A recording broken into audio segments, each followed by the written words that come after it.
Hey everyone, this is Corner once again, back with another video for Monster Hunter World Iceborne. So in today's video, we are going to be continuing my Monster Talk series where I talk about the different monsters that have come up in Monster Hunter World Iceborne. In my previous videos, I've spoken about the three first monsters that we get introduced to in Monster Hunter World Iceborne, and that is none other than Beotodus, Bombaro, and the Viper Topikidachi respectively. If you would like to check those episodes out, I'll put the link down in the description below for each episode so you can go ahead and check them out. So in today's video, we're going to be doing a special episode of Monster Talks because today we are not going to be talking about the next monster that we get introduced to in Monster Hunter World Iceborne, but instead we're going to be talking about the very first post-launch DLC monster we have been given in Monster Hunter World Iceborne, and that is none other than the Fanged Beast, the Rajang itself.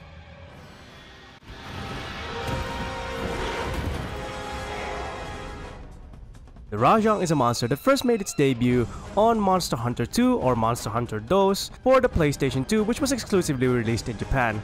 It did not see a worldwide debut until the release of Monster Hunter Freedom 2, which was released for the PlayStation Portable. Now, in terms of the Rajang's overall appearance, this also marked the debut of a monster group known as the Fanged Beasts, a group of monsters with the general concept of being based around real-life earth-walking mammals. Now, generally speaking, the Rajang itself sports a heavy likeness to that of a modern-day gorilla. This means that the overall gaunt and silhouette of the Rajang itself is heavy and muscular. The upper torso of the Rajang itself is broad and muscular, supported by large muscular arms as well as a large pair of hands which it can use to either pummel opponents with or just grapple onto any monster or hunter there are. So this is a monster that really utilizes its physical abilities in order to fight off any prey or adversary. Now, the most unique feature of the Rajang itself when it comes to its overall appearance is the large pair of horns that it has across its head, the large pair of fangs that it also has, and finally, the piercing red eyes. Now, in terms of the general appearance of the Rajang itself, this is what you would normally see when it comes to this particular monster. It also sports a coat of brown fur across its body, which has a significant use when it comes to the Rajang's Rage mode. Now, when it comes to the Rajang's Rage mode, this monster takes on a drastic transformation. When the monster itself becomes enraged, the monster itself starts to go into a full transformation where the dark brown fur of the Rajang itself starts to spike up aggressively, and finally they take on a golden yellow appearance, which can only be really described as a Super Saiyan transformation. Very similar to that of Goku when he transformed into a Super Saiyan for the first time when he was beating the crap out of Frieza in Dragon Ball Z. So you can pretty much see as to why this monster became such a popular monster throughout the Monster Hunter series, because not only did it become such a unique monster, but it also referenced a highly popular series. Now, when it comes to the overall behavior as well as aggression of the Rajang itself, this is a highly aggressive and highly volatile monster. Whenever it spots any form of prey or adversary, it will start to initiate combat with them, whether they be large monsters or whether they be hunters themselves. This means that the Rajang itself, as soon as it spots any form of adversary, it will start to go into aggressive mode. This is actually much more instantaneous than some of the other monsters that we have in game right now, such as the already savage Deviljho. So for those of you who are unfamiliar with the Deviljho itself at the moment, the Savage Deviljho is the variant of the Deviljho itself, and as soon as it sees you, it will roar at you once to indicate that it's there, and then it will roar a second time to initiate combat with you. The Rajang, it's just a one roar, you're already in combat with it. So this is pretty much a monster that will say, I see you, I will attack you. So pretty much a very aggressive monster to say the least. Now, along this aggression comes a form of superiority. When it comes to the Rajang itself, it likes to show itself as being a superior monster compared to any other. This means that this is a monster that has a huge amount of turf war with different monsters throughout Monster Hunter World Iceborne. It has turf wars with flying wyverns, it has turf wars with brute wyverns, and it even has turf wars with the already powerful elder dragons. That's right, this is a monster that will not take a beating from an elder dragon. It won't just stand there and take it, it will fight back. In fact, this is a monster so far in the game that has been documented to have possibly the most turf wars out of all monsters that we have in the game right now. Now, I personally haven't seen all of the turf wars myself in my personal gameplay, but the amount of videos that have come up all over the internet that shows the Rajang just fighting every single monster in the Guiding Lands, you can pretty much tell that there's a lot of people that have discovered the amount of turf wars that the Rajang has all over the Guiding Lands. So this is a monster that really likes to fight different kinds of monsters, from your standard flying wyverns and brute wyverns all the way to the elder dragons themselves. So this is a monster that really likes to show superiority amongst other beings. Now, there is one unique behavior that the Rajang definitely portrays when it comes into Monster Hunter World Iceborne that has been put into the lore of the Rajang itself on previous games, and that is the Rajang itself actually hunting down Kirin in order to take their horns and eat it for itself. Now, the Rajang itself has had a long history of actually being known to eat Kirin horns. However, the closest thing in previous generation games where this was portrayed was actually in Monster Hunter Online, where the Rajang itself as well as a Kirin were in the Arctic Ridge of the previous games, and the Rajang itself actually hunts down this Kirin and chases it to the very top of the Arctic Ridge. However, having said that, the Kirin itself actually manages to escape the Rajang at this current time. Now, when it came into Monster Hunter World Iceborne, this particular cutscene has now come full circle and has been completed by Monster Hunter World Iceborne. In Monster Hunter World Iceborne, the very first thing that we actually see is the Rajang and the Kirin beating the crap out of each other, and the Rajang itself manages to clutch onto the Kirin horn and actually snap it off like a twig, and that is where the Rajang itself fully realizes that it can finally eat this Kirin's horn. So as you can see, the Kirin horn eating is not just something Rajang has done in Monster Hunter World Iceborne. This has been a lore that has been with the Rajang for quite some time and has now been fully realized by Capcom themselves in Monster Hunter World Iceborne. Now, moving on from the Rajang's general ecology as well as its behavior, let's talk about the Rajang's movesets. Now, first thing to note about the Rajang itself is this is a very physical fighter. This means that for the most part, a lot of its movements can cause damage to the players due to the fact that a lot of its movements actually have a form of hitbox, meaning that any moves that the Rajang does can potentially damage the players.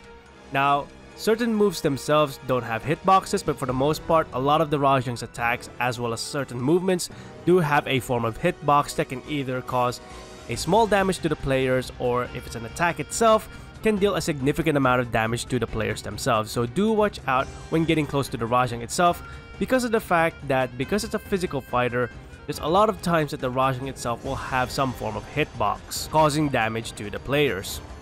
Now, when it comes to the overall attack patterns of the Rajang itself uses a lot of physical attacks in order to abuse the players with. First and foremost, the Rajang has a body slam attack. Now, the body slam attack is an attack that a lot of players will see the Rajang do for the most part of their gameplay, whether the Rajang is in standard mode or in rage mode, because this is one of its more basic attacks. The Rajang simply raises its arms up in the air and then slams onto the player with the full weight of its body, causing damage to them. And for those players that have not been hit by the Rajang but are still close by to it, they will instead get affected by the tremor effect. So do watch out for this attack. It can leave you defenseless even if it doesn't hit you instantly at close range. Next up, we have the Rajang's Flurry Punch. Now, the Flurry Punch itself is actually an attack that can deal a significant amount of damage to players, and depending on the Rajang situation, the flurry of punches can either continuously be done by the Rajang itself, or it will do it in a short amount of time and then move on to the next attack. So this is an attack that has different time scales depending on the Rajang situation. So sometimes it can be a prolonged attack in which the Rajang continuously punches until it stops, and sometimes it would just do 1 or 2 punches and then it would stop instantly and then move on to the next attack. So again, this is a very situational moment for the Rajang itself when it comes to the flurry of punches. Now, next up, you have the Rajang swiping attack. Now, the swiping attack itself can be done by the Rajang in any direction, so it can either swipe it from left to right or vice versa. This is an attack that can deal a significant amount of damage to players and can throw them at quite a distance from the Rajang itself.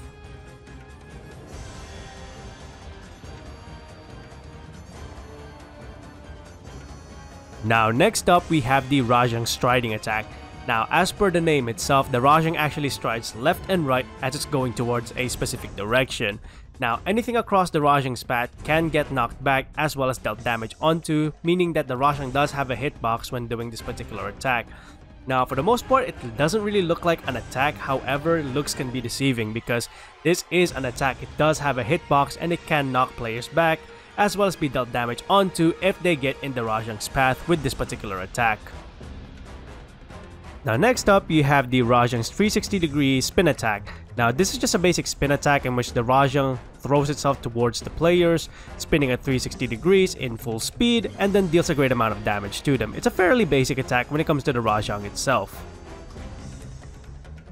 Now finally, you have the Rajang's Bull Rush attack, in which the Rajang simply runs towards a hunter with great speed and then headbutts them with great force.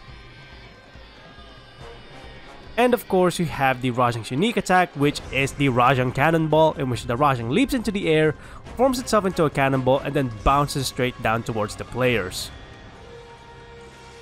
Now, as you can see, the Rajang itself is a heavily physical fighter. However, having said all of this, the Rajang does retain two range attacks which it can use to attack players from a long distance. The first range attack that the Rajang has is the Lightning Beam attack. This comes from the Rajang's mouth itself, in which the Rajang spews out a huge beam towards the players, dealing a significant amount of damage to anyone that gets hit with this particular beam. Now, this is a thunder-based attack, meaning that using something along the lines of Thunderproof Mantle can actually reduce the damage of this particular attack. However, because of the amount of damage that this particular attack does, it is still quite a huge damage when you wear something like the Thunderproof Mantle and get hit with this particular attack.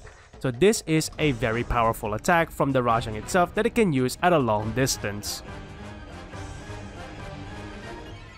Now, alongside the beam attack itself, the Rajang also has a ball spit attack, in which the Rajang spits out a ball of energy towards the players, which can cause damage to the players as well as deal a Thunder Blight effect onto the players, causing players to get stunned more easily by the Rajang's physical attack. So this is an attack that players need to watch out for because of the fact that if they get caught with this particular attack and they have the Thunder Blight effect on them, they can get easily stunned by the Rajang itself when the Rajang bombards them with physical attacks.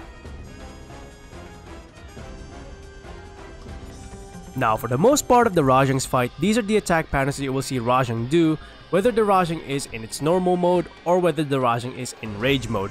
However, having said all of this, the Rajang does have an access to a power even further beyond that of the rage mode itself, which Iceborne calls the Rampage state.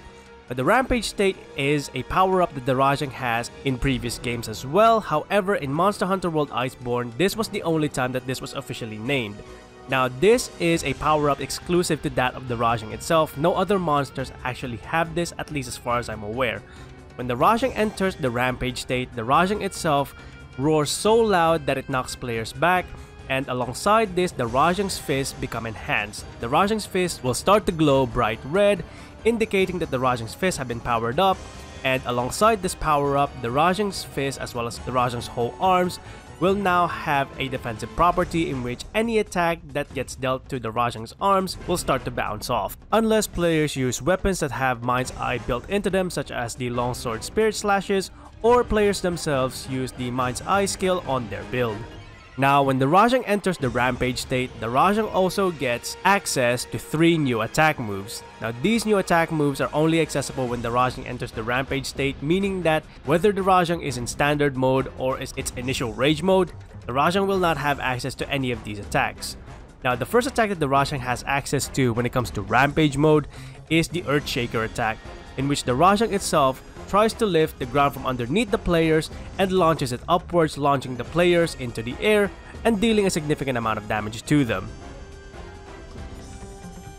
Next up, you have the Rajang's Ground Pound attack. The Rajang itself pounds violently onto the ground itself and doing one final delayed pound, which can deal a heavy amount of damage to the players.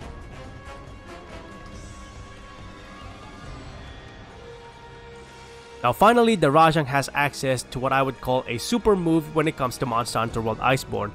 With the Rajang itself, the Rajang has access to a move I would like to personally call the Hulk Smash attack.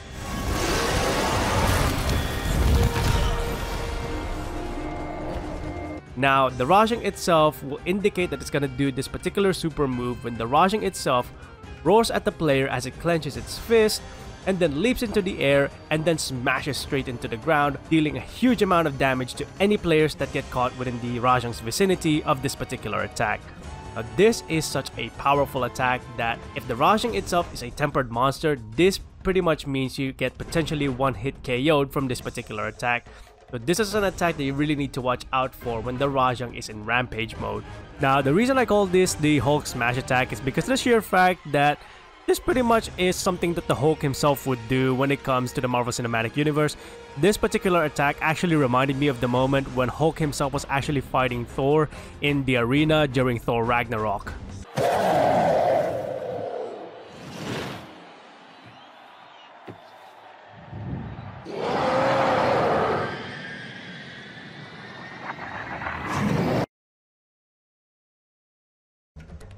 Now, overall, I think the Rajang itself is a great addition to Monster Hunter World Iceborne.